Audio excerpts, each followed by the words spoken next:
Do you see me as a sad man? Do you see me as a man who claims not to know that he's hurting people, but he really is? Or it's just so... I think of myself more as a Mr. Magoo type character. No, I think that's a cop out? That's a convenient cover to fly on. An inconvenient... You know what, Josh? This is an inconvenient truth. Oh, Kindler, you've done it again. Oh, here's an inconvenient truth that you should consider. Maybe we are not...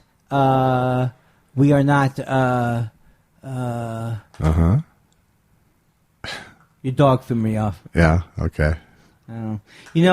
Someone said that am my memory getting worse or I don't remember what the email was. Okay. I'm very sorry. What I would suggest I go back home. Yeah. I'm still steamed at you for really? Replying. Not really. I'm podcast steamed at you. Okay. Phew.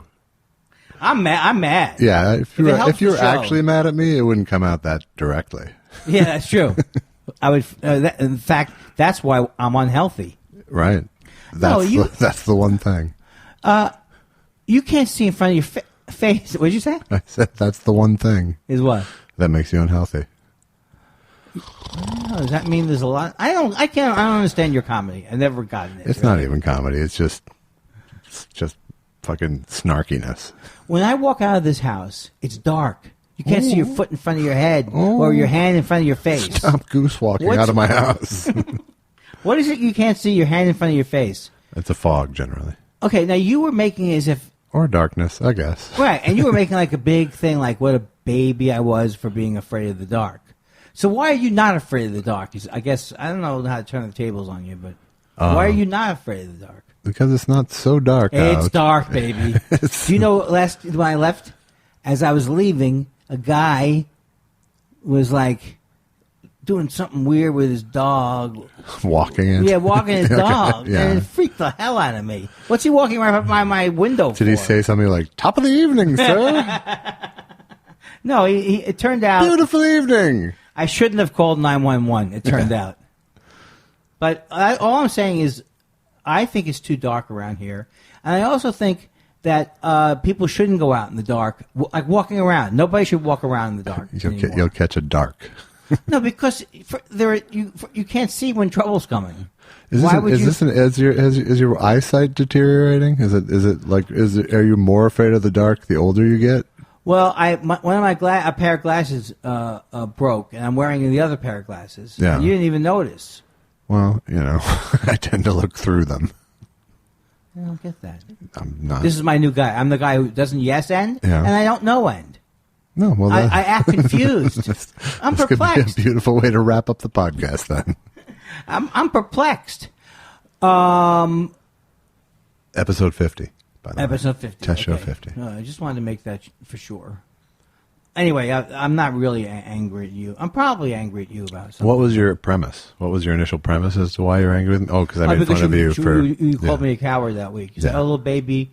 chicken, cheap. Can't walk 3 blocks in a safe neighborhood because it's too dark. Honey, honey, I'm sorry. Someone's scared. Traffic light scared me. I'll only do it in a costume for candy. I was younger then, wasn't I? Oh, you don't still? Shh. I thought cosplay was filming an inappropriate joke about Bill Cosby. Yeah. This is what I do now. I don't really. You accuse me of being tired, and then you're zombieing through right away. Oh man! Okay. Let's get the show back on the road because I think that whenever the show goes off the rails, it's always my fault. I always make it worse, and also when I say it's my fault, that makes it worse. Right. I ascribe too much power to myself. It's a catch-20 Jew. I enjoy anything that ends in Jew. I know. That's how I'm trying to get this on the rails. It's a catch-20 Jew. Come on. Oh, my God. It would be so good if we all got along, I guess. It would. Oh, boy. No. Right. So I had some... Did you have any... Okay, how was your... Were you in town? Were you out of town? What happened I've been in town. I've been... mostly my life has been revolving around a dog that's in pain. Yeah, now I'm very sad about 3 this. vet visits, including a neurologist now. Oh. And what the neurologist bring anything to the table? He brought a confirmation of the previous veterinarian's diagnosis, which is his back's fucked up, and added one more drug to the party. So it's like the prescription is basically keep him still for about a month. I'm going to do a joke. Okay. It's not going to help.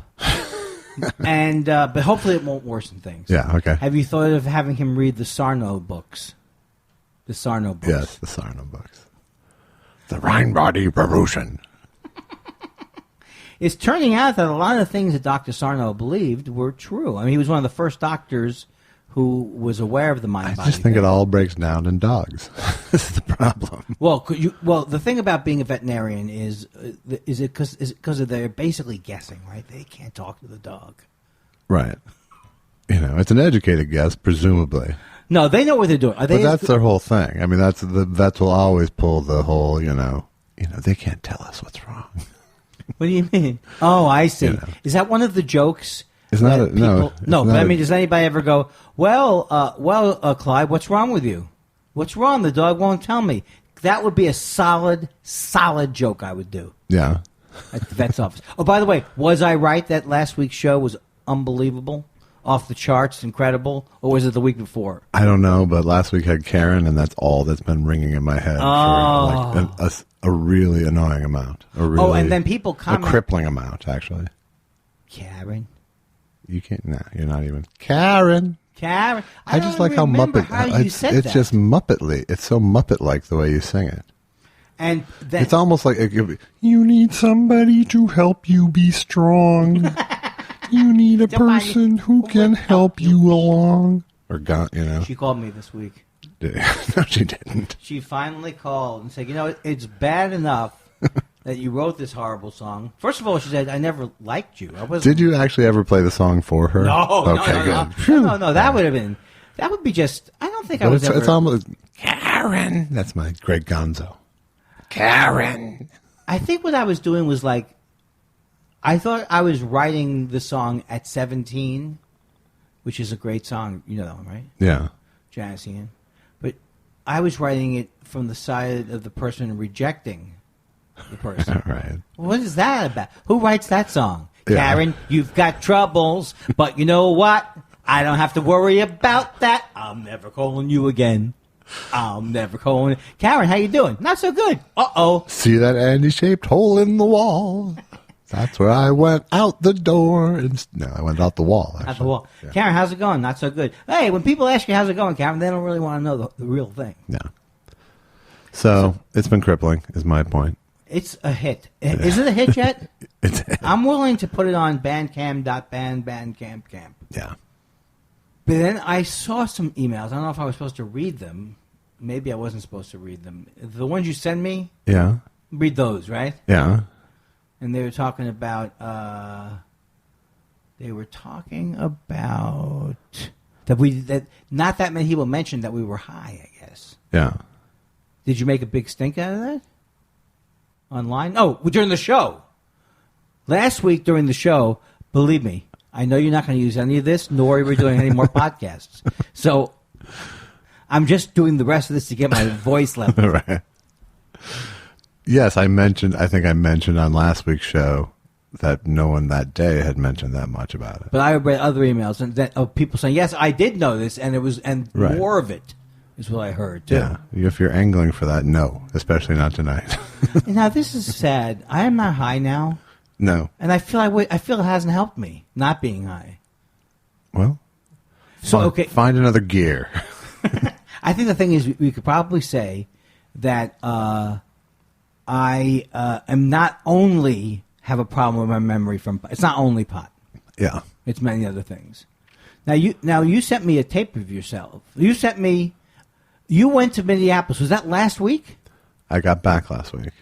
And you sent me this. You told me about the week. Have you talked about the week on the show yet? Jesus Christ. Yes, last week.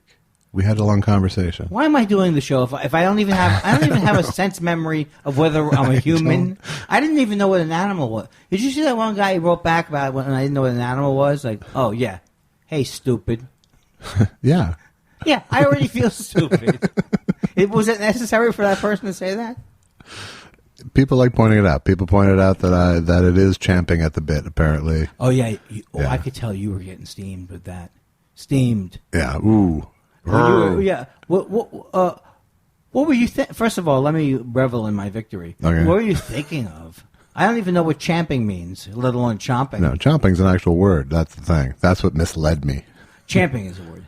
Well, apparently. Chomping is if you would be eating the bit. Well, that's what it implied to me, is that the horse was actually so excited he was chomping down on the bit. You know what would be great if one of us... It's a mouth associated word, so I don't feel that wrong. I know I'm wrong. Oh, it's a mouth. Are you giving me one of these? This is how language was started. It sounds like it is. Chomp, chomp, chomp. Champ, champ, champ. Are you asking, is it onomatopoetic? Yes. And also, is that what that word means? Yes. It means the word sounds like it is. Yes, like whoosh. Ooh. Ouch! Like that? Sure. So, anyway, you sent me the set of your thing, and I loved it. Well, thank you. Yeah, and you, first of all, you said, I want you to look at the set, which already put pressure on me because No, I knew you wouldn't want to. You know but why? I figured, but because we were going to have a conversation about it, I'd give you the actual results. Right, but the thing about it is... But, if you remember the set and not the conversation, then I feel like I won. Well, the thing about it is that I'm starting to do things that I'm coming out of my 60-year-old funk. Yeah. But something I just have to figure out, why isn't it that why don't I go and do the thing I want to do first instead of the procrastination is killing me. The fact that you watched it is surprising to me. So I appreciate it. Well, no, you knew I was going to watch it, didn't you? Not necessarily. No, I wouldn't have put money on it. Well, here's what I thought. I love this at first. I would have thought that you would have felt really a lot of pressure about it until maybe next week, and then come in going, I feel terrible. I haven't watched it. I know I'm horrible. And then you would have maybe watched it the following. Well, you can. I can make two arguments about this. But let me just reiterate. Yeah. You watched it fairly quickly, and I appreciate it. That's what I wanted to do, was watch it quickly. You did. To me, the watching it quickly is the thing that's key for me. That was good. Now, here's the thing. There's two parts to why I did this. I see you every week. Right. Right? So that's not like so you can say I'm scared of you and like but that's not true. You're in my mind. Oh, I'm sorry, that could have been the chili. I shouldn't have ordered the hot sauce. So it was a car, but it did really kind of sound like a fart. It did. Don't say that. I told you. Remember? Did you it was the chili. Wee. The thing is that we've established that I never forget anything. So I always will remember you saying, it's like, if that was how you could win a millionaire, Who Wants to Be a Millionaire, if you could remember all the negative things that you thought happened, I don't forget anything. So that's like when you said to me that one time, hey, if I text you, text back. Right. That means for the rest of your life. Right. That was a year ago. Almost. Right. That means for the rest of your life. 50 test shows ago. You're getting it back. But it's also because we're friends. I think that's what you do for friends. Yes. So that's what I'm trying to do, is I'm trying to do two things. Not hate myself and get to the things I've been avoiding, or, be better at, being in touch with the people that I love. That's the problem. Yeah. I don't love anybody but you and the wife. Yeah, hopefully not in that order. Well, not that order. I'll flip it in post. I told you before we got into that you shouldn't be the bottom of a pyramid. That kind of pyramid. No. So here's what I want to say. First of all, one thing I didn't tell you that I spoke to you a little bit about it, but one thing I noticed was that you were, I don't ever know this, is that you're thinner. Yeah. And it's a weird thing because I don't care that you're thinner as a person, but you have, like like W.C. Fields, all these people who were bigger, they still were incredibly physical people. Right. But I feel that there was like, I don't know if you're overcoming a shyness or I'm more conscious of you being physical without it being like shticky about it. So I don't know why. So there's a part of me that goes, have you always been like, not ashamed, but like not feel like you had like a, how'd you feel about your body in general? Well, part of it is I think you only see me in L.A. most of the time. Right. So those are much more reserved sets because it doesn't always pay to be selling. Yeah, well, I'm also 6 feet away from sweating. Yeah. Huh? No, I'm too close to you, I think, during the set. Right. So I think when I've always, when I've been good at a bit, there's physicality to it. It's always been part of it. Right. But I think definitely losing weight has given me more of a physical confidence. Yeah, and it's like, again, I don't want to get into this and thing. And I think not just the losing weight, but the being, having worked out for 3 years now. Yeah, exactly. But it's just interesting because I don't know why it's interesting, but I noticed that. But the other thing I noticed was that having done the podcast with you for this amount of time, I was very conscious of, I know when we're like making each other laugh. Right. That you will make faces or you'll do things, but in your act, I felt like your physicality in your act and was more like it is. I don't want to say during the podcast. I just feel like you're more relaxed. No, I just think it's all connecting up. I think that's how I think my sense of humor and myself come through on stage more now. And it's just chops, It's mostly just chops. It's like, you saw the end of a week where I worked on the same 20 for 6 shows. Well, that's so even though it was brand new, it's like I had learned where to commit in each bit, Yeah, but that's the thing. There's two things. The thing that I was kind of amazed by, not amazed by, when I say amazed. Amazed is okay. No, but when I say I'm amazed, it almost implies like, oh, sure, maybe I could come up with a genius 20 minutes. But nobody else could. But I was surprised that you came up with such it was every bit I loved. Well, thank you. That's very, not surprising, but great. Thank you. And I know you said the other people didn't do it well. No, I did not. Okay, so here's the things I wrote down that made me laugh was Snoop Dogg and Marco Rubio. What was that joke? I love that joke. Oh, it's just talking. It's a whole. There was a bigger thing about being an adult and people's resistance to it, but I can't claim anything but because I'm the same age, Yeah, I'm an adult. I'm the same age as Snoop Dogg and Marco Rubio. I got to fit in that spectrum somewhere. I loved My Pillow. Come on, right? My Pillow. The other thing I realized was that you can. This is a cottage industry for you. I'm not saying you. I don't think. I'm sorry. Go ahead. Okay. No, sorry. It was my bad. My Pillow bad. I don't think it's a get or done thing, but I just think I can't get enough of you as the My Pillow guy. Yeah. I'm not saying you should change your name and to Gallagher too. Right. But he's right in your pocket. My mom let me go. My mom let me go. Yeah. See, I'm pulling out these lines. Yeah, so you're just telling me punchlines and then going, hey, tell me the joke that comes around that punchline. The joke I was talking, it's about losing weight and going, I've always been fat. It's not like I let myself go. My mom let me go. And smoking pot at your desk, I loved. I don't even know what that means. Yeah. Weed has no carbs. This is very funny. Now, that's a line that works on its own. Weed has no carbs.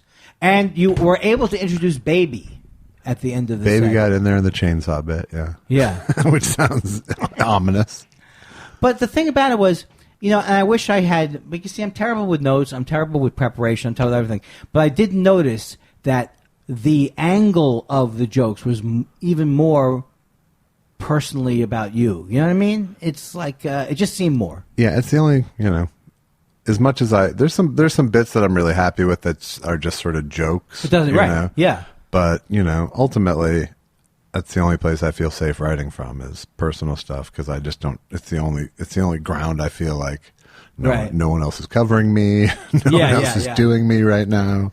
I also think you tell stories very well, which I can't do, which I think is a cool thing. You flesh them out nicely. Yeah, although I found that there's this one bit I did about a news story, and I find when I do a news story bit, I tell it with the exact same cadence. So the way I tell a news story and the way I insert jokes into it. So I have like 4 or 5 bits now that all kind of have the same. Well, they seem more conversational to me because I've seen you do they're all conversational, but it's the same conversation. You know? So I got to fix that a little bit. Do you want to make it more like a story, or you want to make it more? No, like I just need to find a little more variety in the way I tell the story. If I'm going to do those more than 1 or 2 of those bits in a set, you know, like in that set, I was just doing one, so it didn't stick out, but I could hear the rhythm going. Oh, this sounds like the guy getting eaten by a tiger bit, or or the old women falling down, slipping in their driveway bit. You know. Yeah, and the thing about it is just the thing I think is exciting about it is that if you're meant to be a stand-up, which, by the way, we're both meant to be stand-ups. That's how I don't want people to say meant. But if it's your thing that you're meant to do, it means you're going to work. I just think you're going to work out all those issues. Just they come out in the wash, you know, by just the more you do it. Yeah, if I can get my ass on stage enough times, you know. That's still the issue, but you know. But I feel really good about that set. I feel like, you know, I could send that set even though it's brand new. I would still probably send that set to somebody as a representation of what I do. You know? That would be a great set to send it to somebody. So it was a fun week, and you know, and you know, I just think I'm like as close as I've ever been to being happy with what I'm doing on stage. Right, and the thing that I was, but the argument I always made, not that you disagree with it, was that everything I could see in your act was the more comfortable you've been getting on stage, it just solves all the things that are issues sometimes, you know. I guess I'm saying it more for me, like I couldn't have predicted how my cadence would be so many years ago. I just think it's kind of a cool thing because you really don't know exactly where you're going with comedy. Right. I mean, it is a surfing type thing where you're writing it, and you can't quite always figure it out. But the fact that you can do it and love it and, you know, get better at it is, I think, something that most people would not expect.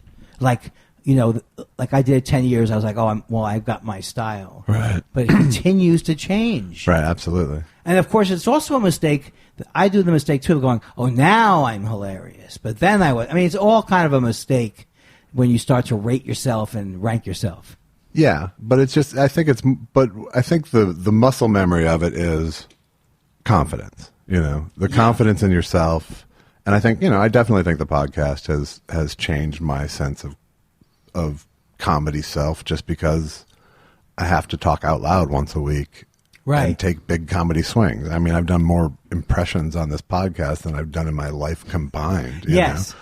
Yeah. I'm not an impressionist until this podcast. You know? Well, I always saw you as an impressionist because you always sang hee-ho at parties. No, in the car. Hee-ho. So the willingness and trust in myself to take a big swing, like the My Pillow guy, you know, just get into character and start going. Right. You know, that's not something I always would have trusted myself to do.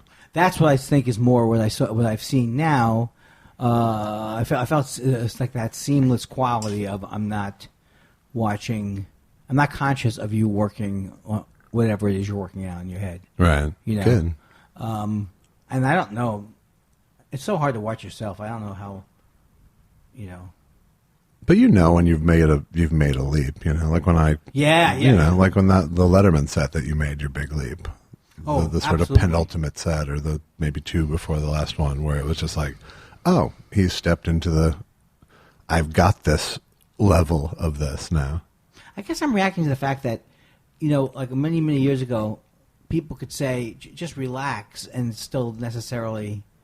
That's not the answer. I mean, relax isn't the answer either. You know? Right, It's just, you know... Be yourself. It's only confidence. It's only commitment. I mean, to me... I guess one of the things I'm wondering about, because we talked about this a long time, is like we all have strengths. Like I can't write jokes don't come easy. Like one of the things that when I felt so nervous when I was eating with you before Montreal was like jokes don't in a way come easy to me. And so, but it's also when you're writing with somebody, you're not used to that.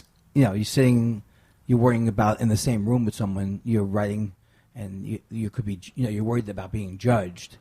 But you used to say I'm not. I know, but you used to say, though that you don't.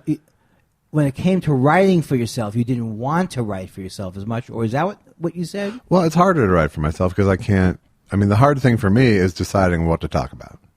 Right. Like finding the topic is the thing because I can always write a list of jokes once I find the topic.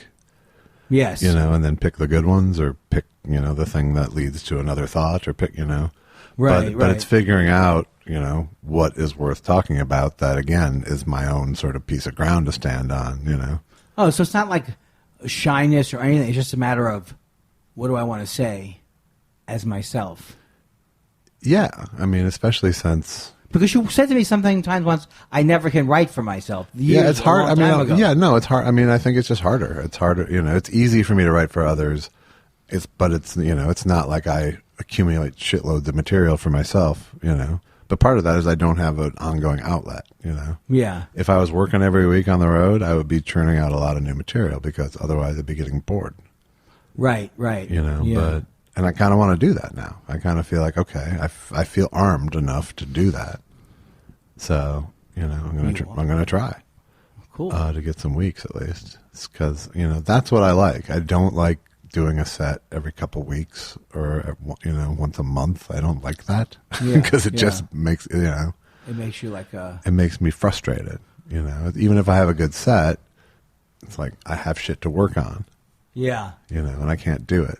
I'm not the opposite way, but I'm kind of like, I kind of value when I don't go on stage now because I used to. I said so many years where I didn't force myself. I always kind of like to do it except I don't like leaving the house. Right. But now in the last couple of years, like, I don't have to go out. No. I don't like 10-minute sets. I don't like them. Well, that's probably probably nobody likes them. Although I guess...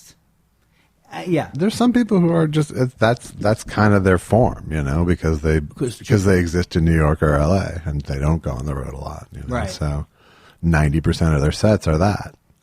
Yeah, but I really like that thing of, I liked doing 7 shows in a row, because, right. Because so that like working it out like that, yeah, but they don't have that anymore. They don't have the 7 shows a week. They did at Acme. Oh. That's true. Oh, because it's Acme. Yeah. There are very few Tuesday through Saturday clubs anymore. Comedy clubs. Maybe I'm wrong. Let me change that. Of the comedy clubs that are left, they're all Tuesday through Sunday. I don't know what I'm saying. What would you think I'm saying if you're the guest? I don't know. It used to be that I would be out. It was always 6 nights when I would go to a club. Right. No, there's a lot of shorter. Some of them are Thursday, Friday, Saturday. Yeah. Some of them, yeah. But whatever the case, even 5 shows is more satisfying.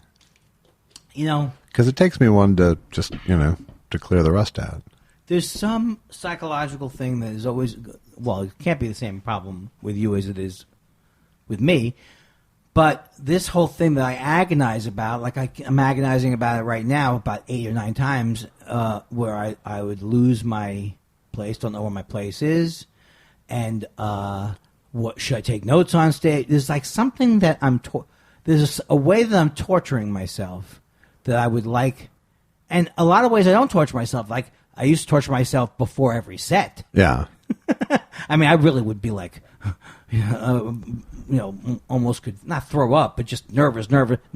I'm not like that, but this thing that I'm struggling with, which is what am I going to talk about tonight, or am I going to bring up notes, or there's still this thing where I'm thinking of some other person I'm trying to please. Right. Whereas I would like to let that go. I'd like to let it go. Well, I mean, when you're doing a set, what's your objective? If you do a set at the Improv. My set, okay, so like loosely, my goal is I always want to be doing newer jokes that I've written, but there's no story of my act, and so many times it's always something that happened at the club or something I thought of before I went on. But I can't always count on that, right? You know, did I answer your question at all? No, but I mean, you're talking about who are you trying to please, kind of. Well, I know that there's two things. I'm always trying to make people laugh, and I'm not comfortable if they're not laughing.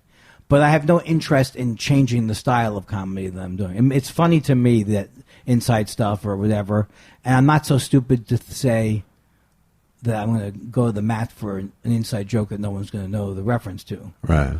But this thing about losing my place, maybe I'm worried about dementia.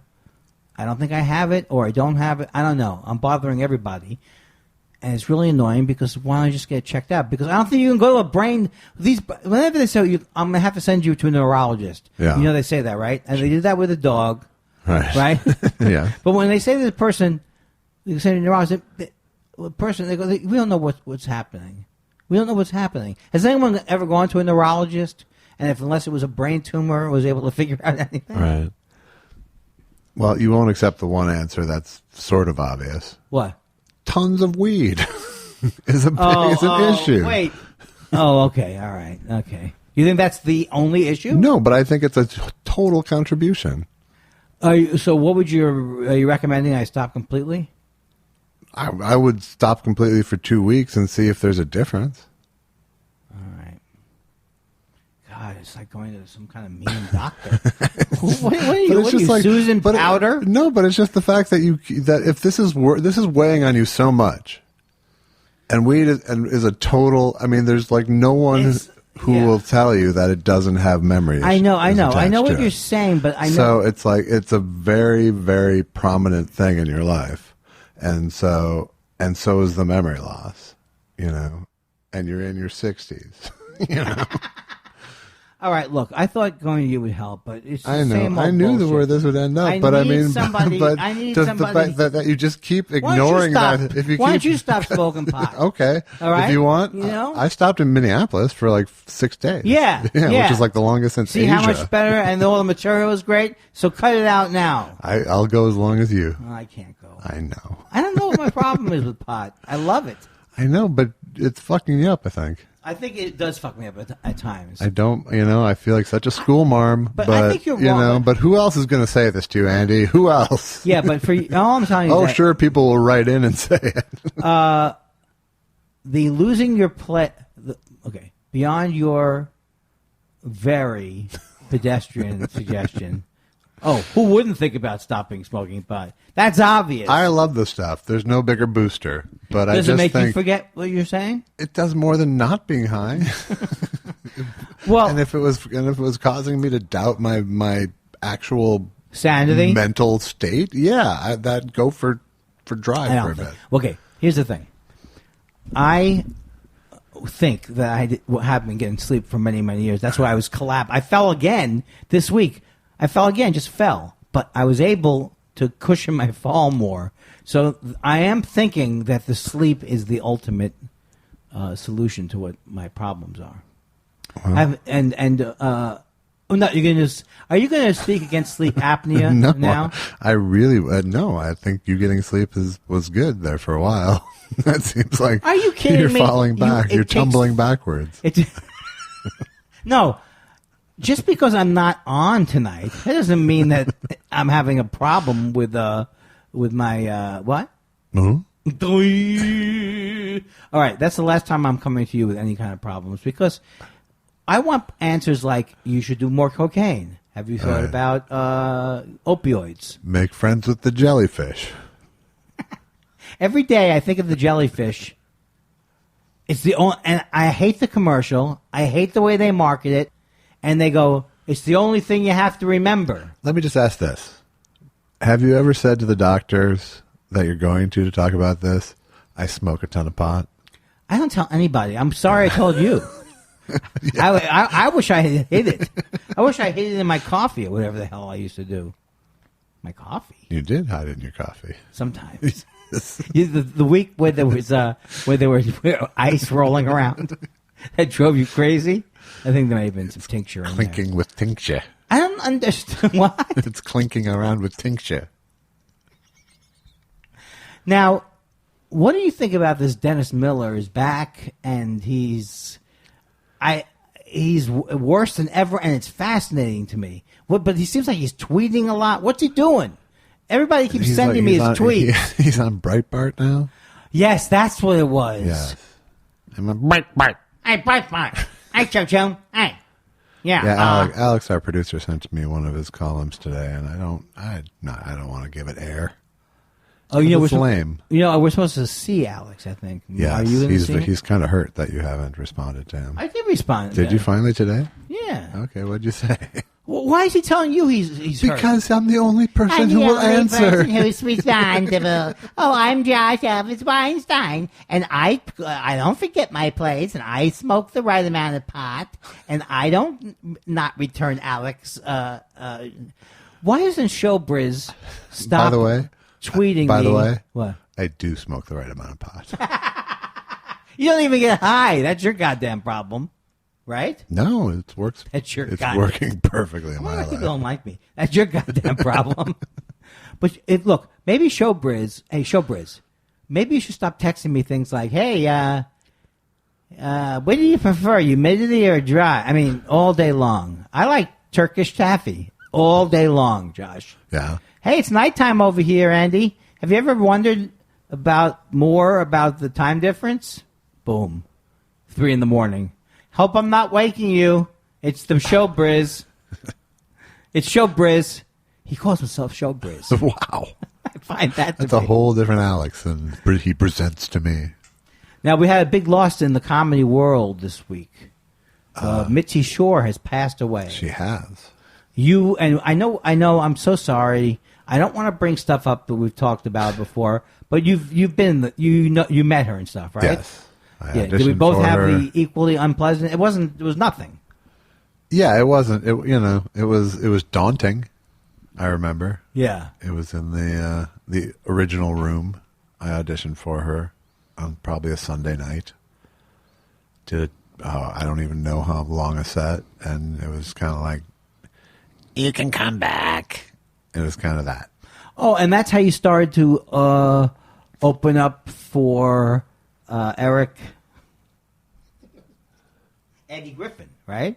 That's how you started. Yes. Yeah. So were you playing when you went to I those? was an unpaid regular. I think is what I was. Okay, I was never an unpaid regular. I mean, I did sets. They had a room in a basement in Westwood at that time, and I did that like every couple of weeks. It seemed like, and this is very odd to me. What year was this? This was 93. It's so 92, weird. I 93. thought the Westwood Club closed like in 80-something. So I'm wrong. It was a second Westwood room. It wasn't. Oh, it wasn't the first one. Yeah. Did you ever meet Lou Deck? Not that I recall. Okay. Well, Senator. Senator.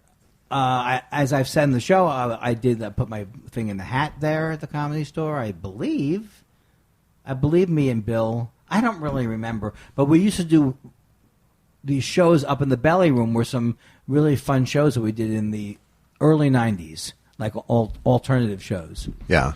But I really don't know her. I did meet her daughter, Sandy. That's her name. I'm sorry. Sandy Shore. She was very sweet. And of course, they gave her the joke name. Yeah. Yeah.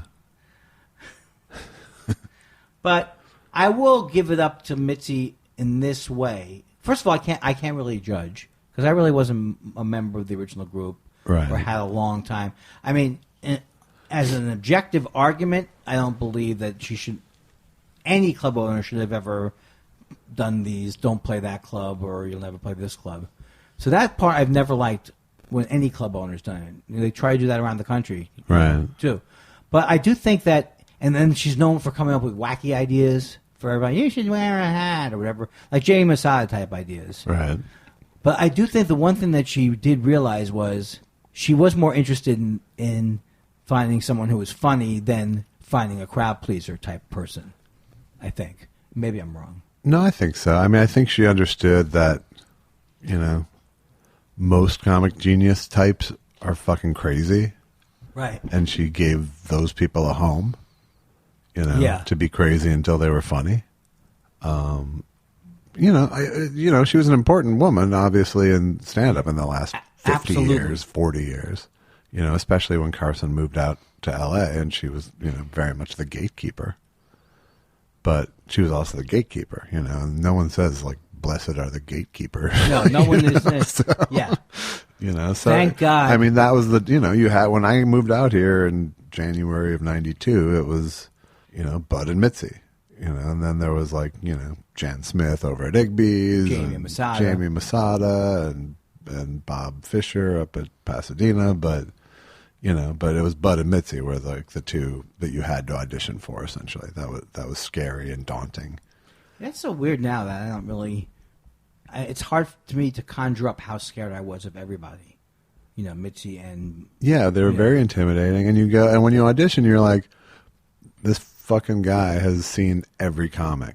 Yeah. And I'm not as good as all the ones in his mental Rolodex, So you never feel like, I've arrived, Yeah. You feel like, I hope he opens the door and lets me in. Well, that's or I hope she, in the case of Mitzi, I hope she lets me in. But when she did let me in, I found the place scary and crazy, and it just, it reminded me of the road comics I had just spent, a few years out on the road with, having to share condos with, and I didn't need any more of that shit, so it was just like a dark place to me, literally and figuratively. So I just never felt like I fit in there. I wasn't, my comedy wasn't coming from my crazy, Yeah. So it wasn't what I was exploring at the time. And it's part of why I couldn't do alternative comedy at the time either, because I was fucking 20 and I didn't have anything to say. It's so weird to me because it's like, you start out with people and you feel like you're part of something, but then you, like in my own case, I feel like if I had any advice to myself, younger self, would be just to have tried to have enjoyed the process more, because I was so hard on myself that I didn't really, I think I could have been a little bit more nicer to myself, but who knows? It just was frightening. All the politics was frightening, and that part. I know, like people who use their power early on, like the Jeff Waynes and I was too shy for it to be appealing to me in a lot of ways. I didn't want to jump in there all that much to fight for. I don't know. At a certain point, I knew, I'd been told by enough people at that age that it was like, you're a good writer. That's what you should do. Right. That, I didn't really have the once I got to LA, I didn't have the confidence as a stand-up, and writing was there for me. So that was an easy choice because it was people saying yes, and we'll give you way more money to do it. Yeah. So it's such a weird thing because to me, in a lot of ways, I have the most attachment to that club because I'm sure I've told the story before. I came out from New York and I went and saw the Comedy Store. I couldn't believe how funny it was. And then I went to the guy and I said, it was, I forgot his name, Horace or Harris Pete. Maybe his name. I said, hey, you're from New York? I'm from New York too. I'm from Queens. For some reason, I thought that would resonate with someone who had been out here. I just realized everyone's probably from New York here. I mean, right. I don't know why I thought like, hey, stranger, nice to make your acquaintance in L.A. I've got a golden ticket. Let's get a glass of lemonade. So I always had that feeling, but I missed the years. Like my wife used to see Letterman there. Yeah. So I was after, when she lived in San Diego, and she'd come up and during those days, late 70s. So yeah, that was the time apparently. How about our time? Isn't it our time now? It's not so much. Not so much. It doesn't seem like it's our time that much. All right. Well, you're dialing something on your phone. No, I'm trying to see. I actually had notes. Oh, okay. Like, okay, thought spiral.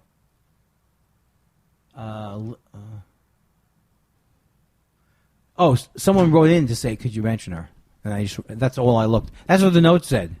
If you could mention Mitzi, that'd be good. Yeah. Now, what else is going on?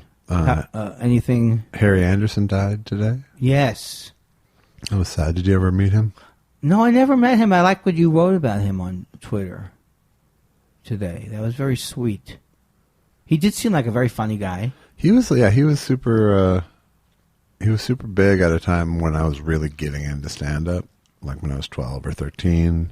And it was like, I kind of liked those variety acts of that. Like, it was like him and Michael Davis. Do you remember him?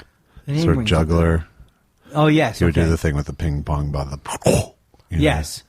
And Hodgson was part of that sort of time, too, with his prop act. And they were on Letterman and they were on SNL, all of them. Yeah.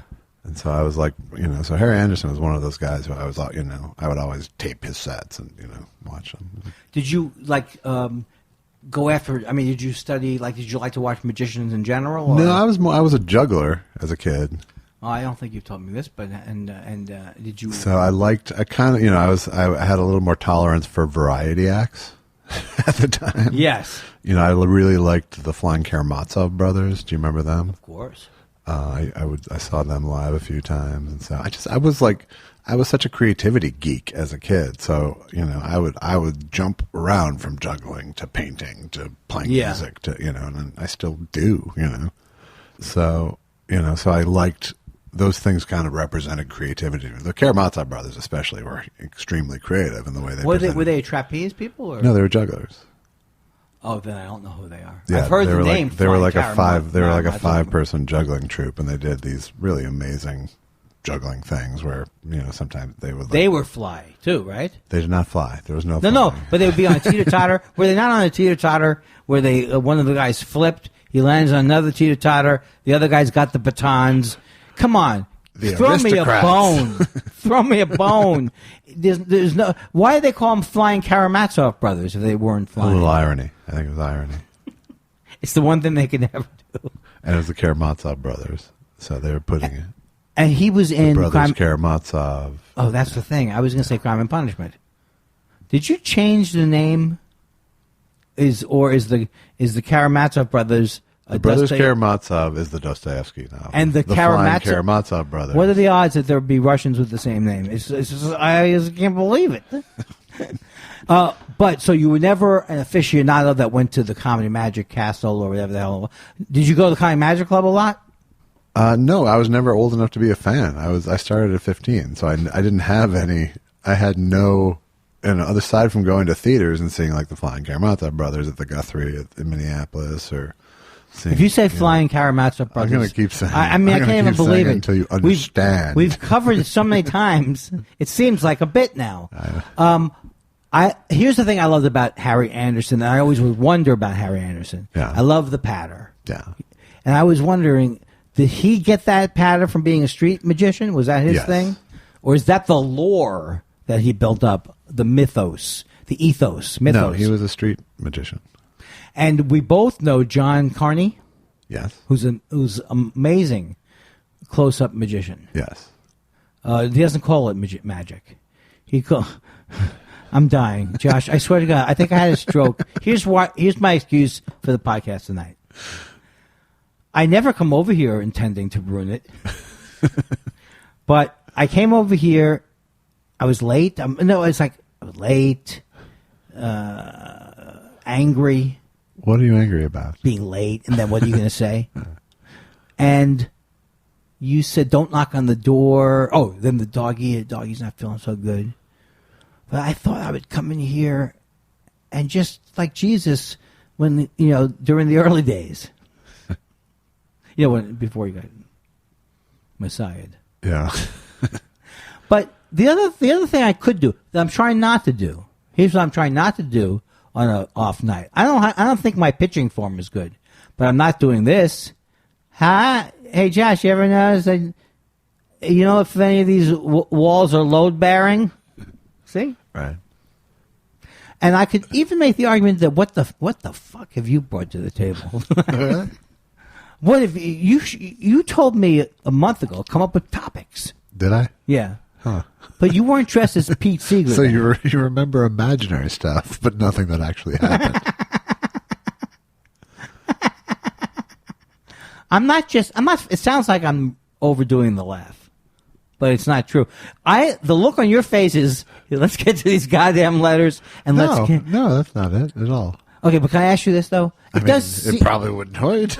we are.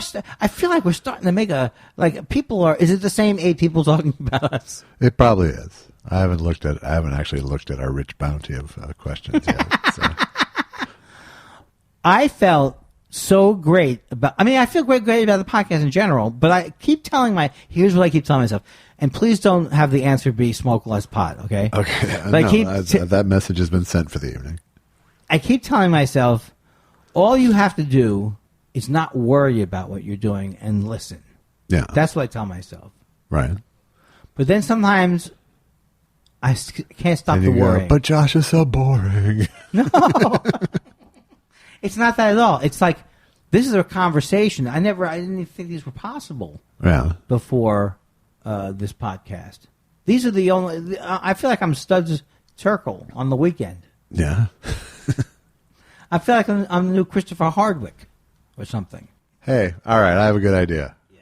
Okay, let's. I'm going to play. I found that tape. Oh, cool! Since we suck, let's go. Yes, let's go back 5 years.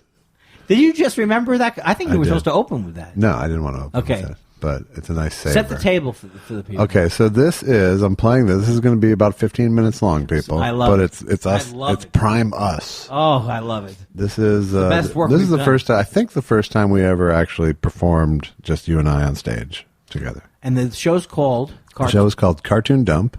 It was hosted by Frank Conniff, who you know from MST or not. Life. He played Moodsy, the clinically depressed owl.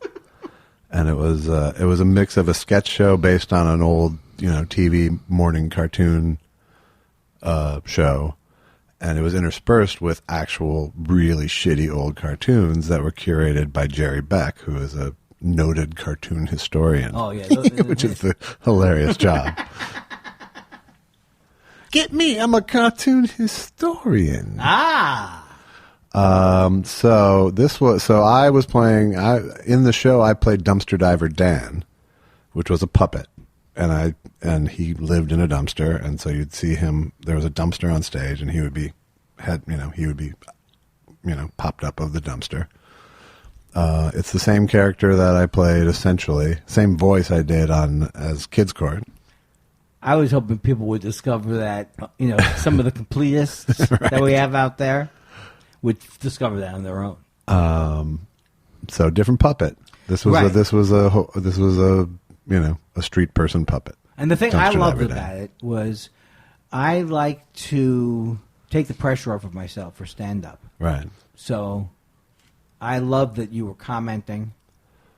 So so Andy was the guest comic that week. Yeah. And I just stayed in character as Dumpster Diver Dan as he came out and commented on his set. Let's see if my Y2K stuff holds up. I think this was 2013. Okay. So 5 years ago. Oh, was I funny then? And we'll run it. Should we? Yeah. You think? Can you make it so I can hear it? Yeah. Of laughter. Our special stand-up comedy guest, Andy Kindler. Yeah. Can I bring my stool out? Sure. Yeah. Which mic do I use? Which mic? Which one? Rehearsal, I use a Shure SM57. I hope it's the same mic. During the tech run-through, we just did Q to Q. That's all we did. Q to Q. That's all we did. Q to Q. I'm going to keep doing theater references until it works. What are you people just got back from the proscenium? Is that right? Is that good? With all this talk about Israel, I don't know how to set up jokes. Never have. If anybody does, please send information to my website. With all this talk about Israel, I just want to say, I wish my body would return to its pre-1967 borders. Am I right, people? My body. I wish my body would return to its pre-1960, because I was thinner, that would be the joke there. There was a joke. My body. What do you think? Diver Dan, I think sell it harder. Yeah. You know what else I wish would To return to its 1967 borders, my corporeal body. Is that the right word? Did I get the right word there? I think that was the punch-up it needed. Do you think I should do this joke? What do you think? Should I do that one? Try it. Try it, all right. Try it. Okay. You're so cranky. You get most of your material from old bazooka rappers that get thrown in the... What do you know? We came up with that 3 o'clock this afternoon. Lean in. What do you know? Yeah. Bazooka rappers. Yeah, that's right. You thought I didn't get hit that hard enough either? By the way, we have the people from Craig Ferguson here. We're auditioning to go on after him. So please don't blow this. This is gonna be my you're gonna be my sidekick. We're going all the way, right? I can't guarantee you'll be the person doing the voice. They're trying to go for someone younger with the voice. You don't actually have to mic me. I know. I just enjoy doing it. I think the illusion's about as intact as it's gonna be. To me, comedy would be just me doing this for 15 minutes. Test. Test. Is the audience on my side? Testing. Is the audience going to enjoy my next joke? Yes. Testing. No, I'm kidding. Pander, 1, 2, 3. What'd you say? Pander, 1, 2, 3. A lot of late. Love me, 3, 4, 5. I'm going to ask you about the bit I'm going to do to see if you approve of it before I start. Is a classic thing comics do. Have you heard about the movie I'm going to do a joke about? So you'll maybe laugh. Clap. Who knew LinkedIn would have such a big IPO? LinkedIn. Is anyone reading? Have you people been doing anything? Have you people been using your eyeballs? LinkedIn just got sold for $40 trillion. You know that when people would send you that thing that made you want to go to their house and slash their tires? You've been invited to LinkedIn and you wanted to kill yourself? That just sold. I'm always behind the curve. When my friends, we were all sitting around, my comic friends, and we say, what do we do with all this money we made from stand-up comedy? And all my friends said, sink it into Google. And I, like an idiot, I put it all to Ask Jeeves. Good, right? Big mistake. Yes. Very funny. So you're just verifying what I said. Yes. Right? Well, I don't want to be a cock block. If they're funny, they should fly on their own. I don't know if we can say cock block at 2 a.m. But we'll clean it up. You know what? I can see the person operating this, but I refuse to look at them. Because that's how committed I am to the theater. Do not acknowledge the man beneath me. Exactly. Because that's what... I like that one. Well, I have to say I like it if it's good. Can I just let it go? So, I break all the rules normally. The rules that, I don't know, that wasn't a good lead to a joke either. But I'm going to premise camp this summer, and hopefully things will improve for me. But improv comedy drives me nuts because the improv people, they always say you have to agree. Like you're supposed to say yes and to whatever your improv partner is. Like, oh, Mars, the atmosphere of Mars is really bad and my arthritis is acting up. And they just go, yes, and also it's cloudy. Something like that. I'm not saying that's what you should go with. But when I do improv, I like to say, no, I don't see, we're not on a different planet. I don't understand the bit you're doing. But they say in improv, you agree because that's funnier. Yeah, agreement is hilarious. There's nothing funny about conflict. Can you imagine how much funnier the Smothers Brothers would have been if they had simply agreed with each other? Mom always liked you best. Yes, I feel very bad about that. I wish I could go back and change all that. I wish there was something I could do to make you feel better. Right? Right. No, argue. Right. Oh. Someone had a bad time at the Groundlings. They told me they were going to pass me on to level 2, right? They said I was Phil Hartman. Here, write the check. Why would you bring it down with a Phil Hartman reference now, telling these nice people? Well, I feel like I'm because it's your set. It's really not my problem. He's Randy. I'm Jason. All right, now. Wow. How is that a slam? Wow, the Sklar lovers are out in force tonight. Yes. Oh, that's going to hit the internet later. Oh, shit. I'm not getting away with that. There's that identical wrath we're going to get. If you are Randy, I got to tell you something very upsetting. Which one are you? Oh, I don't think they really know this stuff. I think we went deeper than the Sklar premise really had. Now I'm not only looking at the person operating it, I'm looking down their pants. You know, when I first heard the expression, he puts his pants on one leg at a time like everybody else, I said to myself, I could have avoided all the groin injuries all these years. The humor being there that before that I would jump off a table into my pants. I put on my pants, I have to avoid the arm. Is that because you have only one arm or something? Oh, avoid the arm. How many jokes would you say you have based on being a puppet? Do you have as much as Jeff Dunham has? As many as I need. I'll just take out enough to beat you. Yeah. Don't I'll put you back in the dumpster. Well, don't put me back in the dumpster. No, you're going back in the dumpster. I'm not going back in the dumpster. Thank you, the puppet sketch. How come there's not more old school puppet sketches? A man like Mr. Jeff Dunham puts a jalapeno pepper on a stick, and people complain. Mostly me. All right, look. I like to think I'm better than Jeff Dunham's puppets because my racism is overt. Exactly. He's not hiding it behind a quaint, it's a tribute to Mexican culture. Now, Mr. How's he talk? The peanut?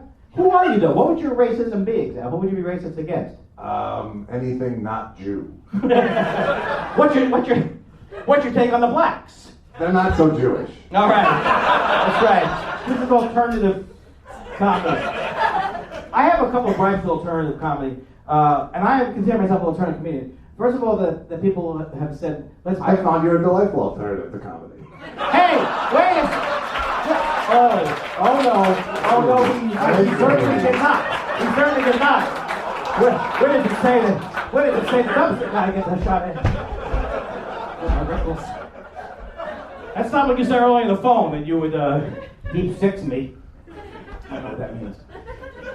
But alternative comedians, they use the word retarded a lot. And it's like, yeah, that's right, we're bringing that word back. Okay, well, congratulations, that's a wonderful thing. And then the other thing is they like to use the word rape a lot, and which I think is a terrible word. And what's the goals? Oh, thank you, alternative comedians. Now we're comfortable hearing the word rape a lot. I know I haven't worked this joke out. So, is there a joke in there somewhere? It's really, that's some dangerous shit going down rape lane without a punchline. I would just like to introduce the word rape into the room without having an actual point or a punchline. Don't you tell me. You told me this would be one of my hot picks tonight. Do the rape. Rape it up. No. What I'm saying is, if I said to you, look at me. I'm talking to you. If I said to you, you're looking at her. Look at me. Don't tell these nice people. I'm cheating out. Okay, look, that's right. Don't upstage me. You don't upstage me. Look. What I'm saying is they use the word rape, but the word should shock you, but they've used it so much that now people are comfortable with the concept of rape, I guess is where I'm going with the joke. I'm not saying it's a joke. Okay. It's an observation. I'm not a comic. I'm a humorist. So rape is just pedestrian. Don't keep bringing it back. It's over. I blew it. You know what bothers me? Is that Judge Judy is who bothers me. Well, I don't know why people like Judge Judy. You watch her, and she basically they say, "What's your case? What's your story?" Well, just shut up. This is what she said. First of all, my parents watch the Game Show Network because they like to watch people lose money 40 years ago in the past. God damn it, he missed Mom. That guy's dead. I don't care. Probably he sold the Dinette set. But then they watch Judge Judy. I can't stand her. Judge Judy, about a month ago, she went into the hospital for some kind of intestinal trouble. It turns out she hates her own guts. What are they looking for? What kind of comedy are they looking for? What do they want from me? I felt like Judge Judy Wrath was going all the way. It was going. It was Alexander Graham Bell was the first person to actually use the expression, hello. I invented the phone. Hello. Hello. Oh, no comment now, tough guy, huh? Great. As I'm killing with the crowd. I think if you go back to the 1880s, that's where. Oh, thank you, Trapper John. Do some historical tweets from the 1880s. Oh, that bit was all right. I have a website. I want everybody to go to it because there's a lot of stuff going on there. I have over 12 unique visits a month on my website. I have a guy who goes there with a top hat. It's pretty unique. I have a lady who collects spiders. I live on the west side. This is a long haul. West side. What do I need this aggravation for? I could go to the brew company and bomb. I don't have to come up here. That was a funny bit. Unique visits. So I went with unique. That'd be like a person with a top hat would be unique. Yeah, what do I want? I want people to stand and applaud from a joke like that. That's what I want. You took the word and you zagged. That's right. Yeah. Most comics zig. That's right. You know zag. Yeah. I zag and then I do a further zag. Yeah. Yeah. And so by the time I'm done, it's a parabellum. What is it? A parabola? Parable? A rhombus. Oh, yes. That's a comedy rhombus. Yes. This is the best and worst set I've had here so far. I love that sketch with It's like Jimmy. Haman's hat. It has no corners. Hey, Jew alert. that's the best. By the way, that is the best holiday. It's Purim because it's really the greatest. Because some guy named Haman, he tried to steal the temple. Some of the temple. We killed him, chopped off his head, and each year we eat pies in the shape of his hat. All right, enjoy yourself. Have some more hamantaschen, kids. Right? Right. Oh, they don't go. They don't. It's all about symbolism. That's why when God freed the Jews from Egypt, we remember it with a cracker. That's right. Yeah. Every one of the holidays is the same. We didn't have time to bake the bread then when we were leaving Egypt, so we continued to eat it in its horrible, unbaked shape. That's a very Jewish approach. Is God frees you from slavery and you remember the bread. Yeah, that's all we remember. Yeah. Oh, it was a nice exodus. It was a nice exodus. But No, the bread. Remember the bread we couldn't bake? Very dry. Horrible. Very, very dry. Very dry. And the portions very small. And the portions so small. He had a hat.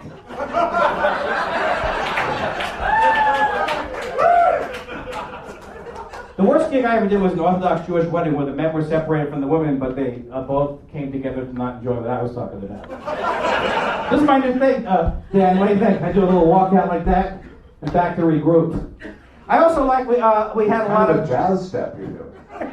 Oh, one more. I got a minute and 30 seconds more dynamite. Just giving the backstage warning. No one's giving you a warning. No one's giving you a warning. I think Frank may warn me off comedy after the set. No? Moodsy. Too much? I'm the guy who talks about himself negatively. Moodsy. It's not fun. What did I say? No, I'm not saying Moodsy. I'm saying my friend Frank. I'm getting dressed down for fucking saying Moodsy? And I'm arguing with you about it? Ferguson. Hello, Ferguson. Together. You know what? He walks around a week, like 3 days before the show. He's like, they say the Spinal Tap guys, they get into character. He gets into character. He's walking around with the Moodsy outfit on all week long. Sits in Starbucks. Is it Moodsy or am I getting that name wrong? No, it's Moodsy's correct. What is the show that I'm on? The show you're on, it's Merv Griffin. Michael Shermer's Skeptical Comedy. That's right. Weekly. Bill Boggs Comedy Tonight. Okay, I chewed up a minute of my killer 30-second close. That was foolhardy. We used to get, when I was a kid, I don't know about I was going to say Josh. It can't be right. No. That's wrong. I'm wrong. I'm sorry. I'm sorry for breaking the fourth wall. I will put a sliding glass door in. But we had a lot of propaganda when I was a kid in Hebrew school. They would say, now you may have heard that we had something to do with the death of Christ, but that happened during Passover time, and we would have been in temple, right, kids? Does that not sound plausible, children? We were meeting in the Sanhedrin for crying out loud. How can we? You may have heard about us living in Israel that we displaced a lot of people, but the people that we displaced, they like to move around. They're not too tied into their area. When I was a kid, you could you could give money, they plant a tree in Israel in your name. Now, for the same money, they'll remove a settler from the West Bank in your name. I didn't mean to, Dan, I didn't mean to close with the Jew material, but do you have any favorite closers that you'd like me to do? Do your We Are the World lip sync.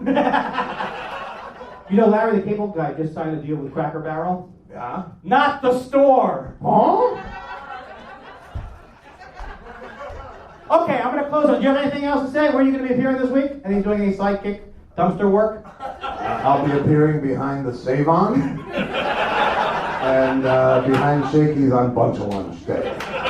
Give it up for both of us, folks. Another mixed reaction of the cartoon. Thank you, Mitzi. Andy Kindler. Thank you, Mitzi. Thanks.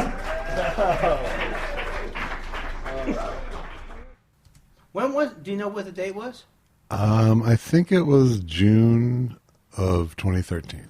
Oh, that's not that long. Oh, that was 5 years ago. It might have been 2011. I couldn't tell from the. I still like the Arab-Israeli joke. Yeah. But I didn't introduce the other joke. The other joke is that people say that a solution to the Arab-Israeli problem is that Israel should move back to its pre-1967 borders. I wish my body would move back to its pre-1967 borders. Now, you're not laughing now, but it didn't seem like it was had anything going with it.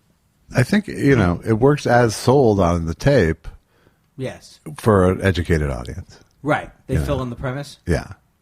That was fun to listen to, and that is going to be when they do the E! True Hollywood Story of us. Yes, that's our origin. That's our quarrymen.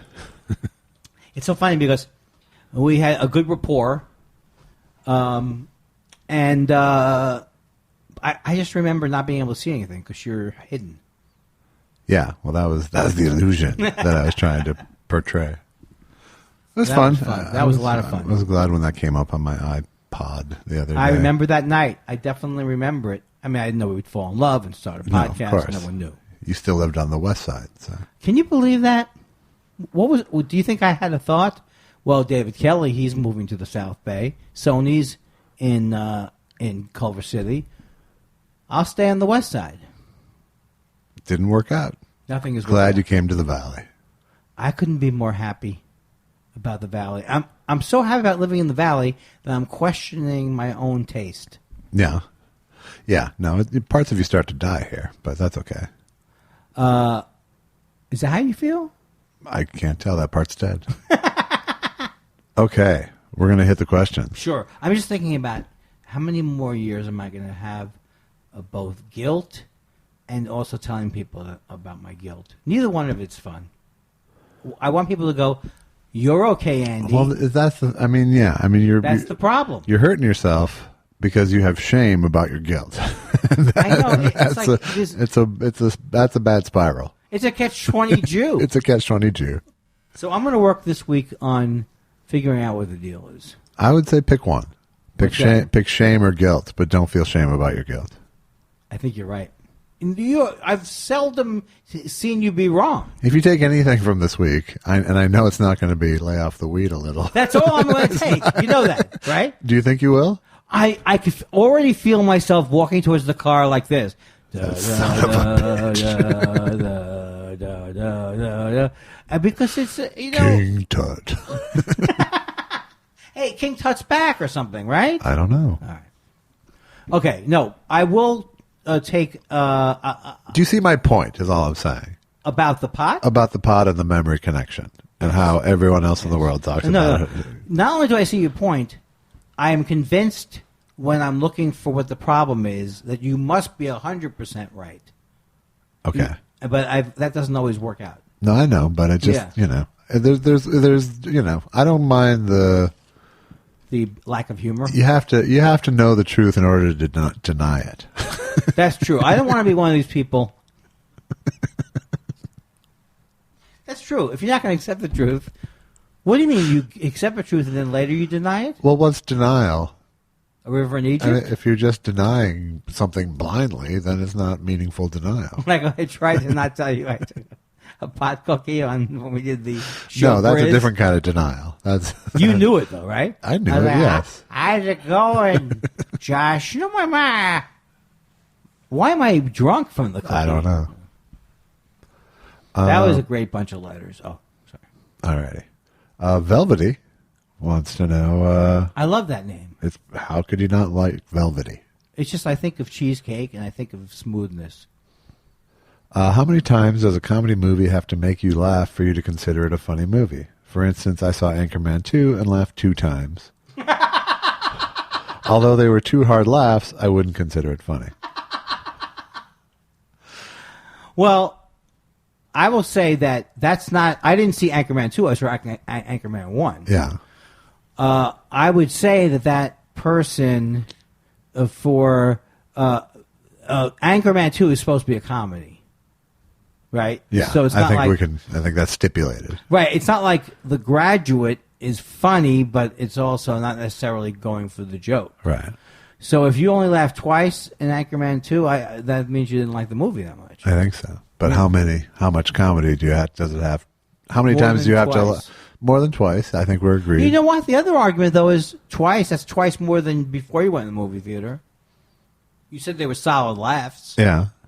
Not enough. Well, I mean, I think she was, allowing for that possibility, but I think we agree that 2 laughs at a movie like Anchorman 2 isn't them hitting the mark. No, it's not hitting the mark. But it is an interesting discussion about the idea that I felt when I was a kid that more of the movies didn't try to delineate between comedy and drama.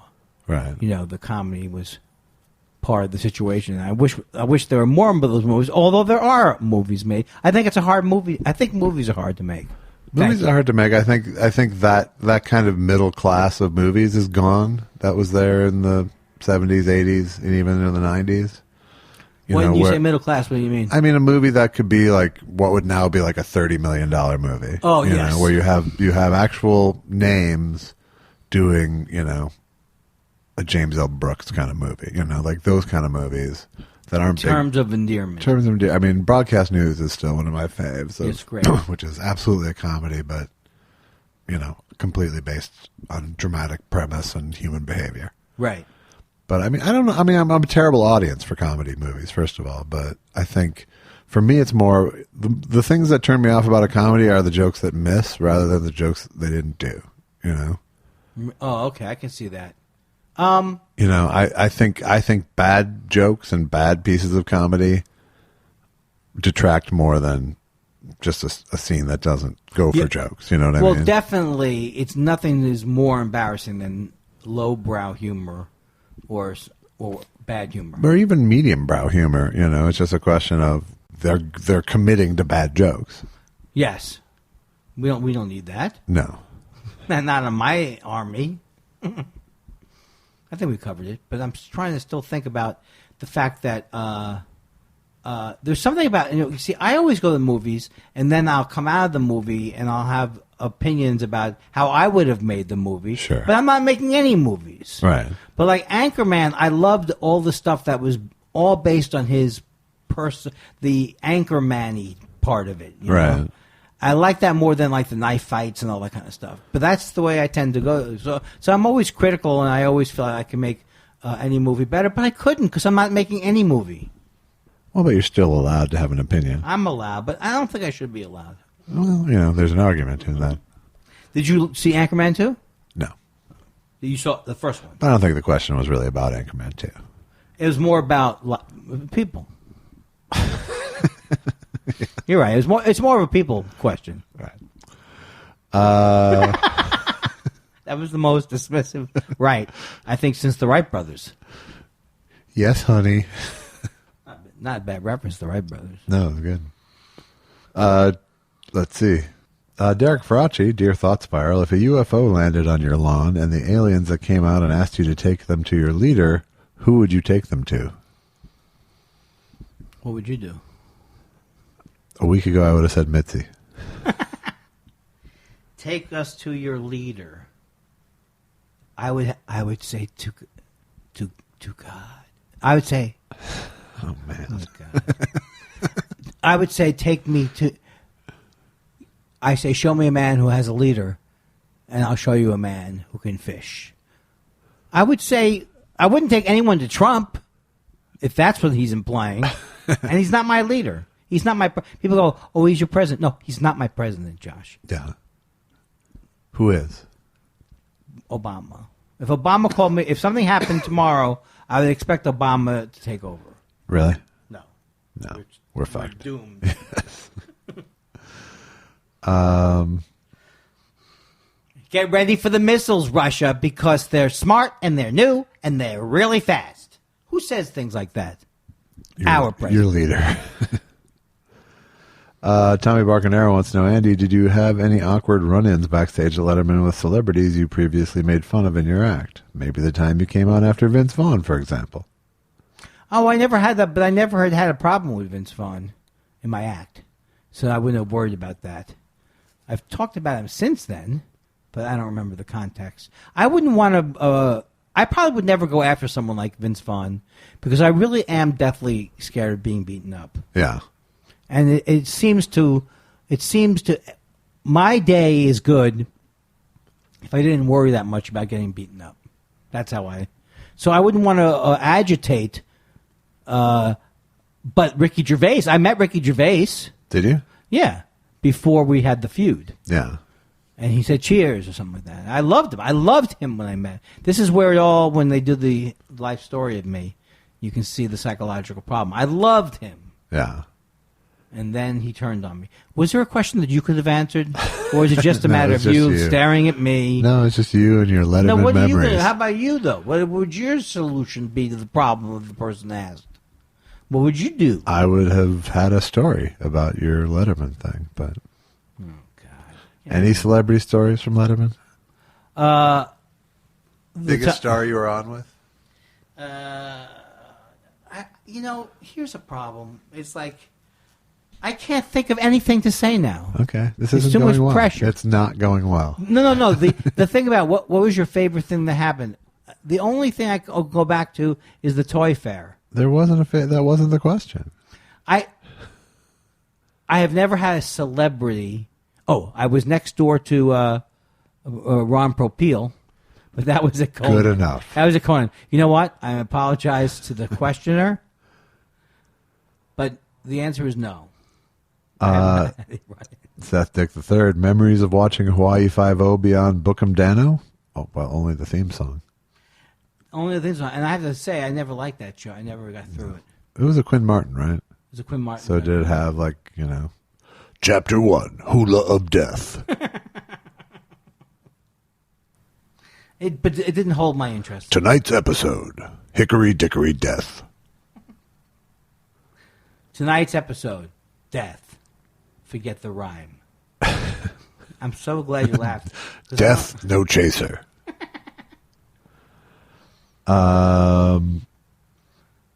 Svenjamin says, thanks for helping me laugh through a rough day today, guys. I wanted to ask if Andy could recommend any books on OCD. Yeah, well, the only one that I've read is the one Recommend it. It's called, I think I've said it before, but it's called Delivered from Distraction. And I love it. Originally, he was delivered to distraction. And then the second one maybe even contains the first one in it. But it's really amazing. He has different chapters you can read where you're just like, if you can't get through the chapter, you just read the one page. But that was that's the only book I've read about OCD, and I thought it was really good. Delivered from Distraction. Thank you. You're a wonderful crowd. Randy Denton wants to know, is Carrot Top a pale imitation of Gary Mule Deer, a comic I loved as a young boy? I never saw Gary. I mean, I know that Gary Mule Deer was funny, but I don't remember the stuff that he did. But I don't think he's similar to... No, they're similar, but he actually included a Gary Mule Deer clip from Evening at the Improv here, but I'm not going to click it right now. But, right. No, I mean, there was Gary Mule Deer who was, funny, but a total hacky prop comic. Oh, see, I didn't know he was he was sort of the epitome of that, Right. Then there was Lenny Schultz. There was Lenny Schultz who wasn't as much of a crazy stuff he did. Yeah, he would incorporate props, but he was less of a prop comic. Yeah. Like Carrot Top is hold this up, get the laugh. My favorite one is the Amazing Id. Yeah. From Philadelphia. He's very good. I think Hodgson was the best. And I've never seen Hodgson's act. Really? Hodgson? I'm sure he was great. He just fucking killed every time. So amazing. It's amazing that he doesn't do it anymore at all. He just got burnt out on it, right? Or yeah, it's no. It was hard. It's a hard act probably to do too, right? It's a pain in the ass because you got to travel with your, when the airline can lose your act, people. But I worked with him a lot, and it was like everything paid off in such a big way. And that's like Carrot Top, Carrot Top is a poor man's Joel Hodgson. Well, but Carrot Top's more like, hey, look at this, look at this, look at this. I got this. Put this with this. Joel Hodgson, without having seen any of his act, I think of it as more conceptual. It was more conceptual, but it still involved gluing shit together. I don't know why I have fond memories of things I've never seen. Yeah, because it's better than having bitter memories of things you've never experienced. I can't think of any other prop acts in the history of the world. Gallagher. Yeah. Gallagher, though, Gallagher bridges many annoying gaps. Yes. He's also would you say smashing fruit is a prop, or is it just a horrible thing that he does to people? I wonder at what point he realized that I can't fucking drop this fucking thing. I think my theory is that he loved to kill. He probably would defend every single thing that he did, but I get the feeling he must have been bored to tears at some point and very angry and bitter. Yeah. Yeah, I get that sense. Yeah. But just the idea when I heard people tell me that they took months to clean up their club from his, the rinds that go into the rafter. Right. Then it's like, it's starting to bother me. Yeah. Can't be worth it. Well, it's not worth I don't want to do it. Maybe you want to buy the act. I'm so glad not to have, when my wife would shoot with film, I was always like, I could never do this. I think I don't know if I said it before, but I can't wait 24 hours to see if I bombed. When it was back in the film days and you had to take it to a lab and have all this equipment. I am glad that I don't have to have any equipment, although Neil Hamburger has his own mic. Yeah. Because he's germophobic or because he's audiophobic? He's a little germophobic. Okay. Well, he's right. He's right, and he thinks his mic's better or something. Oh, and once a mic broke, and they were like, yeah, you're paying for that mic. So then he decided to go on his own.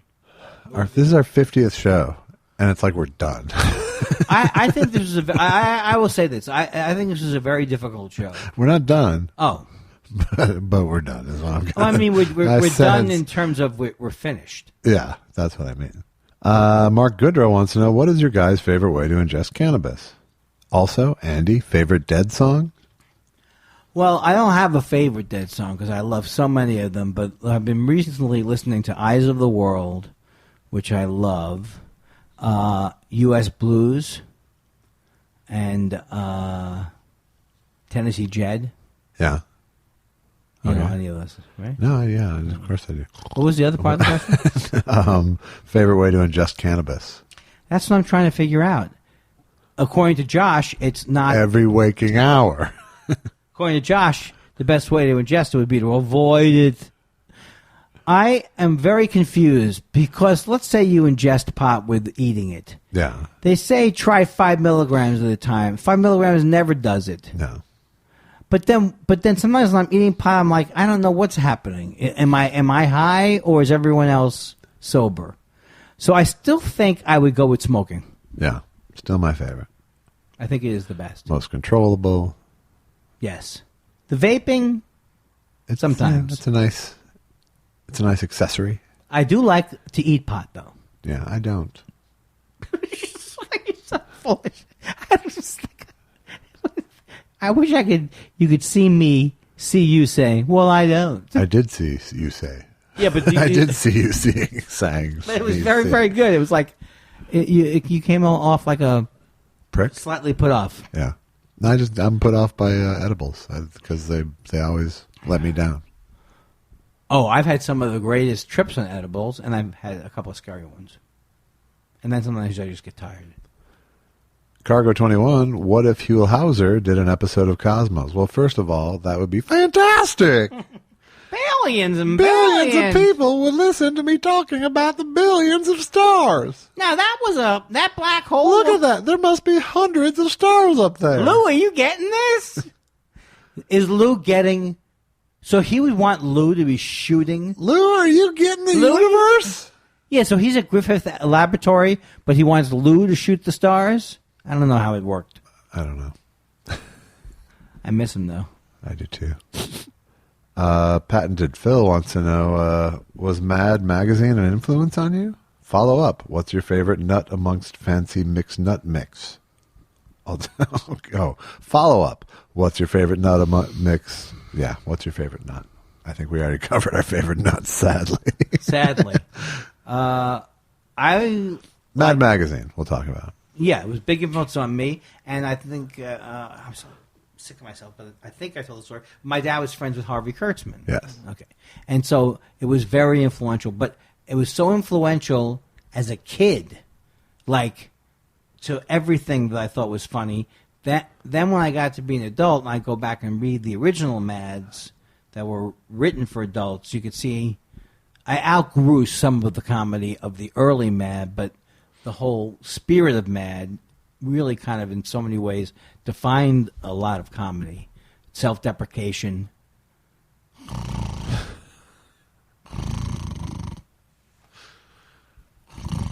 And magazines are good, and sometimes I like just getting mad. Next week we'll actually be doing the show with the CPAP on. I also like when you would fold the thing in 3 parts.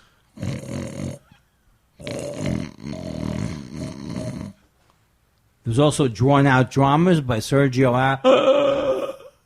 Sergio.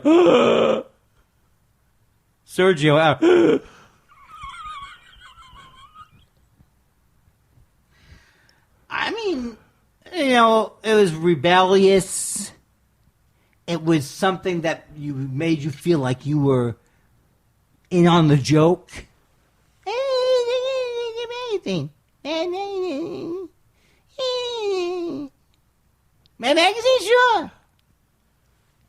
Yeah. Josh, you remember? How long were you going to let me go? I don't know. You've just walked into this cave of self-loathing. The lighter side, funny. Everything was verschluggener. Everything was verschluggener with these people. So the question is, Mad? Man, I don't want to put this episode out. Oh, do you really think it's that bad? It's getting there. It's getting there. You can't say that the longer we go, it's worse.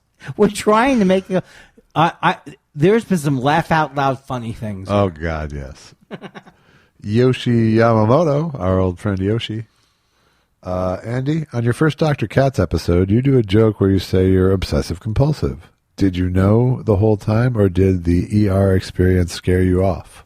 What's the ER? I don't know. Was there an OCD thing at the ER? Maybe there was. I Wow. always knew I had OCD. Yeah. But I didn't realize all the ramifications of it then. Right.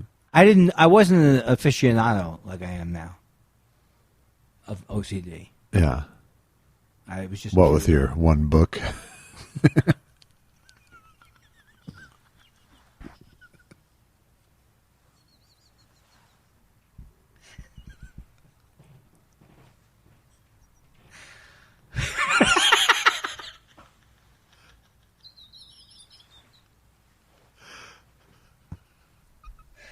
I think the question he's saying is, did you know you had OCD when you were doing the bit? Maybe that's the question? I think so. Well, I know I had OCD from the time I was a kid. Okay. But it was more like a shtick. But did you know it was OCD? I knew that that's what the field was. Okay. But I never got diagnosed. Gotcha. All I know was that I thought I may have hit somebody in my car. Right? But did you know that was OCD? I knew it was bad. Yeah, I did. Or it was just like, I have this crazy thing where I... You know what? I don't know if I ever did connect it to OCD. maybe my mom said the word to me. Yeah. But I don't think I thought of it because it wasn't germ stuff or. But then very quickly after that, I know that everyone was talking about things like that being OCD. Okay. Greg Kelly wants to know what's the last thing you stood in line for? What's the last thing I stood in line for? Oh boy! Yes. What is the last thing? You mean like when you say stand in line? It means there's going to be a line. Yeah. Right. That it was worth that you knew going in there would be a line. I don't think I've ever tickets, consciously. food. No. I've never been in a line like that. I've only been in lines by. You never camped out for tickets as a kid? No. How about you? I got up pretty damn early for some Elvis Costello tickets a couple times. Well, but would you run down somewhere? You'd go to a record store. And they claimed they didn't start selling before 9? Yes. No, but let's say Star Wars came out, and I knew it was going to be a big line. I won't go there. Yeah, I'm never one of them. Although I got dragged into one, and that probably is the last thing I stayed in line for was the Force Awakens, whatever the first whatever the first comeback movie was. I've been in line. A friend of mine bought tickets, and we ended up, so I wouldn't have stood in line for tickets, but we had to stand in line to actually get into the theater for a long time. Right. I don't know why we did, but we did, and I would never do that again. I've been in line at Disneyland and things like that, and the World's Fairs.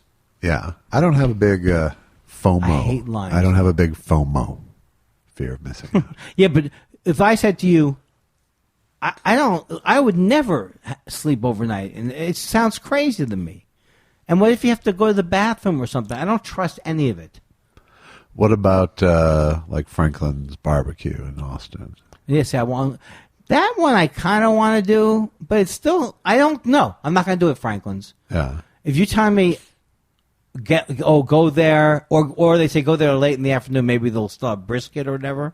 No, I don't want it. Now, have you? No. And you wouldn't wait in line for brisket? No, I don't wait in line readily. I don't. No. I don't happily wait in line. We have In-N-Out Burger out here, and there's times when the drive-thru is 20 cars deep. Wow. How good do you... I don't remember how good their burgers are. Do you like them? Not to wait for that long, no. I ate a burger from the counter, and I thought it was very good. We ordered from the counter. Yeah. Anything? The counter's okay. It's burgers. I'm so bored. I know. I'm so bored with my voice. What happened? I'm so bored. You know what it is? We got our heads. Our heads were filled with people writing letters. Josh and Andy, I have never laughed since the Titanic sunk, but listening to your podcast has restored my faith. We did get a lot of those this week. Yeah, it's like Andy and Josh. It's a pleasure. It's a joy. I hope you never stop doing it. That's what it is. It's the goddamn pleasure. As we're coming up on a year. I've even told people, yeah. People say they enjoy listening. It is good for their day. I've even made that mistake of reporting. What we're doing is important to people. Yeah, that's Yeah. a mistake. Okay. So you queered the whole deal. I won't use that expression because I think it's anti-gay. Well, thanks a lot. You're calling me a bigot. Way to go. You're a bigot. You know, there's never been a time in my life I haven't passed a chance to throw someone under the bus. I do it all the time. Well, you don't say gyp, do you? I got gypped. You would be. What are you, Archie Bunker? I did when I was a kid say gypped, yes. Yeah, but now you know you shouldn't. No, because I'm not a child who says I got gypped. This is we're both annoyed and we're both trying. I don't do eeny, meeny, miny, mo anymore either.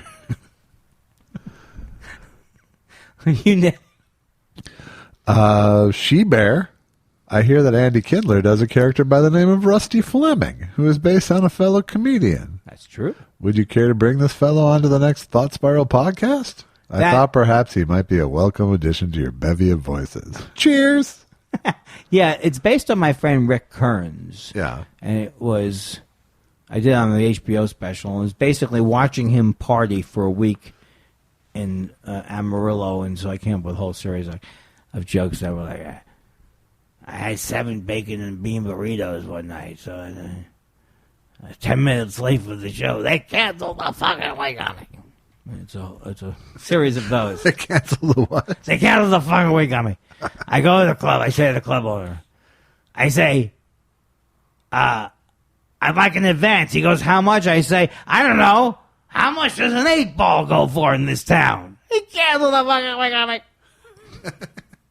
Perush brings Seinfeld or Friends? Come on, Perush. What is he saying? He's saying Seinfeld or Friends. That's his question. Well, we know it's Seinfeld. Yeah. I, at various times, laughed at sections of Friends, but never enough to come back every week. At sections? Yeah, like some joke they would do would be good. Yeah. Did you like it? No, I never liked the show. But of course, any show has good jokes. Again, it's the ones that miss that piss you off.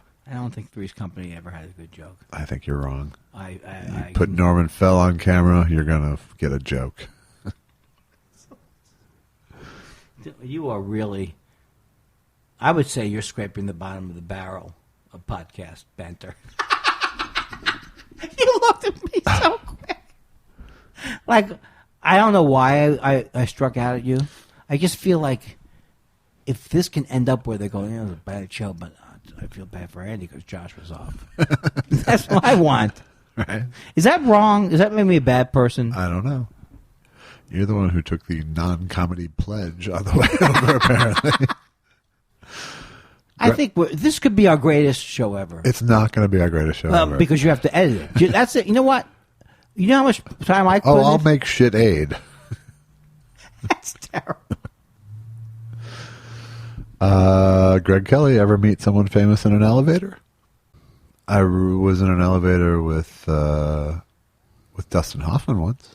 That is exciting. I did not say anything to him. I did not say anything to him. No. Did he look at you? Yes, we nodded nicely to each other, mm-hmm. like two nice Jewish men. You didn't do your Kramer versus Kramer? I did not. Impression? What's to say a man can't be a decent parent just because he's a man? That was Seinfeld versus Seinfeld. Annika. Not even the same guy. Annika. Nope. I've got a groove of a voice here that is useless. Annika. Hey, can you get me the guy who does Annika? Al Pacino with a cold, ladies and gentlemen. Al Pacino with a cold. Thank you, Al. I think we've done amazing work here. I think you are fucked in the head, my friend. True. But that's true. But I love you, and we'll try again next week. Well, do you want to do another letter, or no? How could that save it? No, I want people to write us at thoughtspiralshow@gmail.com. Write us at thoughtspiralshow@gmail. Or go to Zazzle.com. Buy yourself a shirt and a mug. Zazzle. That's the problem. Yeah, the Zazzle, the merch. Right. If we had suits, if we had... this is why we can't do Patreon, because you just will fucking belittle it every week. Or what's the thing that you just have? belittle every fucking thing I say. Everything? Yes.